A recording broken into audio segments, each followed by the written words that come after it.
آپ نون ساکن اور تنوین کے احکامات کے بارے میں پڑھیں گے. آئیے اس کی ابتدا کرتے ہیں. بسم اللہ الرحمن الرحیم. بسم اللہ الرحمن الرحیم. نون ساکن اور تنوین کے احکامات میں سے 4 حکم ہیں، یعنی اس کے 4 قاعدے ہیں. یاد رکھیے کہ جب نون ساکن اور تنوین الفاظ میں آتے ہیں تو ان کے بعد مختلف حروف آتے ہیں، اس لیے ان کے مختلف قواعد ہیں اور ضابطے ہیں. آج جو آپ قاعدے پڑھیں گے ان میں ہے نون ساکن تنوین کے. سب سے پہلا قاعدہ ہے اظہار حلقی. اظہار حلقی. دوسرا ہے ادغام، ادغام. اقلاب، اقلاب. اخفاء حقیقی. اخفاء حقیقی. اظہار حلقی، اظہار حلقی. ادغام، ادغام. اقلاب، اقلاب. اخفاء حقیقی. اخفاء حقیقی. یہ اصطلاحی جو نام ہے ان کو آپ شروع سے ذہن نشین رکھیے تاکہ جب ہم قرآن پاک کو شروع کریں گے تو وہاں یہ الفاظ استعمال ہوں گے. تو اس وقت آپ کے پھر ذہن میں ہونا چاہیے کہ اظہار حلقے کا کیا معنی ہے، ادغام کسے کہتے ہیں، اقلاب کسے کہتے ہیں، اخفاء حقیقی کسے کہتے ہیں. آج سب سے پہلا جو سبق ہے وہ صرف آپ کو اظہار حلقی کے بارے میں بتایا جائے گا کہ اظہار حلقی کیوں کہتے ہیں. نون ساکن اور تنوین کے بعد اگر حروف اظہار میں سے کوئی حرف آ جائے تو وہاں نون کو ظاہر کر کے پڑھتے ہیں اچھی طریقے سے. غنہ وغیرہ نہیں بناتے بلکہ مخرج پر پہنچ کر اس کو اچھی طرح مخرج سے نکال کر آگے جلدی سے نکل جاتے ہیں. اور یاد رکھیے حروف اظہار ہیں 6. کتنے ہیں؟ 6. حمزہ، حمزہ. ہا، ہا. عین، عین. ہا، ہا. غین، غین. خا. خا. یہ 6 آپ یاد رکھیے گا کہ جب بھی یہ نون ساکن یا تنوین کے بعد ان میں سے کوئی آ جائے حروف اظہار میں سے تو اس وقت وہاں نون کو ظاہر کر کے پڑھتے ہیں. اب مثالیں لیں کہ نون ساکن کی مثال 1 کلمے میں بھی ہوتی ہے، 2 میں بھی، لیکن تنوین کی ہمیشہ 2 کلموں میں مثال آئے. سب سے پہلا حرف ہے حمزہ. حمزہ کی مثال نون ساکنہ میں 1 کلمے کی، ین اونا. ین اونا. اب دیکھیے نون ساکن کے بعد حمزہ آ گیا، لہذا نون کو ظاہر کر کے پڑھیں گے، ین اونا. ین اونا. اب نون ساکنے کی مثال 2 کلموں میں، من آمنا.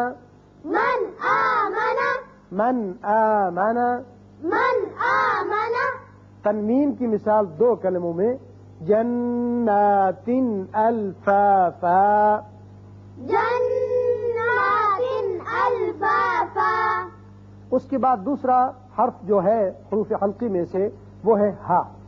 اس کی مثال 1 کلمے میں جب نون ساکن ہو، منہاجا. منہاجا. منہاجا. منہاجا. اور 2 کلموں میں، منہاجر. منہاجر. منہاجر. منہاجر. اور تنوین کی مثال 2 کلموں میں، جروفن ہارن. جروفن ہارن. جروفن ہارن. جروفن ہارن. حمزہ ہو گیا، ہا ہو گیا. اس کے بعد ہے تیسری مثال عین کی. تیسرا عین جو حرف ہے یہ حروف حلقی میں سے ہے، انعمت. انعمت. اب نون ساکن کے بعد عین آ گیا، نون پر ہم نے اظہار کیا، نون کو ظاہر کر کے پڑھا، انعمت. انعمت. 2 کلموں میں مثال نون ساکنے کی، ومن عاد. ومن عاد. ومن عاد. ومن عاد. اور 2 کلموں میں تنوین کی مثال، سمیع علیم. سمیع علیم. دیکھیے تنوین جو نون اظہار ہوتا ہے یہاں تو اچھی طرح اظہار کریں گے ہم، سمیع نہیں کرنا، یا سمیع یہ بھی آواز غلط ہے. سارا دار و مدار اس کی نطق کا جو ہے وہ آواز پر ہے، لہذا جو آواز جہاں جس حرف کی جیسے نکلتی ہے اس کو آپ ذہن نشین کرتے جائیں گے تو انشاءاللہ آپ کے لیے آسانی ہوگی. سمیع علیم. سمیع علیم. آپ نے حروف اظہار میں سے 3 کی مثالیں سن لی، حمزہ، ہا اور عین کی. اب باقی ہیں ہا، غین، خا. اب تینوں کی مثالیں آپ کو سمجھاتا ہوں. یہاں دیکھیے نون ساکن کے بعد ہا آ گیا تو اس کو ہم ظاہر کر کے پڑھیں گے نون کے مخرج کو. ینحتون، ينحتون. یہ تھی مثال ایک کلمے میں نون ساکن کی. اب نون ساکن کی دو کلموں میں فَإِنْ حَاجُّوكَ، فإن حاجوك. اب تنوین کی مثال جو ہمیشہ دو کلموں میں آتی ہے علیمن حکیمن، عليما حكيما. علیمن حکیمن.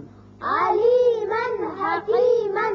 اس کے بعد ہے غین فَسَيُنْغِضُونَ، فسينعدون. نون ساکن کو ہم نے ظاہر کر کے پڑھا فَسَيُنْغِضُونَ. فسينعدون. اب دو کلموں میں مثال نون ساکن کی من غلن، من عل. من غلن. من عل. اب تنوین کی مثال دو کلموں میں عزیز غفور، عزيز غفور.